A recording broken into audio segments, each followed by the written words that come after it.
वाह यो इनकर खिलफा जित पंहिंजे वित ऐं वस खां वधीक थो कुॾे।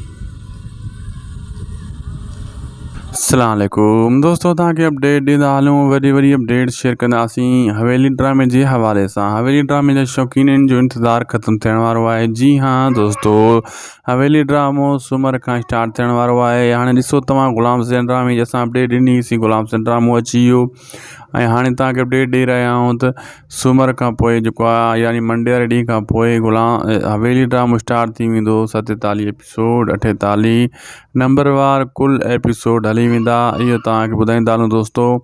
तव्हांजे इंतज़ार जूं घड़ियूं ख़त्म। बहितरीन ड्रामो आज़म मेंगल जो, असद कुरैशी जो यानी पीर सोराब पीर अमजद जो जेकी VIP हिकु अब कहाणी हली रही आहे, उन ते ही ड्रामो फिल्मायो वियो हो ऐं हाणे तव्हांखे इंतज़ारु नाहे करिणो। कुझु ॾींहं चंद ॾींहं ड्रामो तव्हांजे साम्हूं अचण वारो आहे, बहितरीन ड्रामो।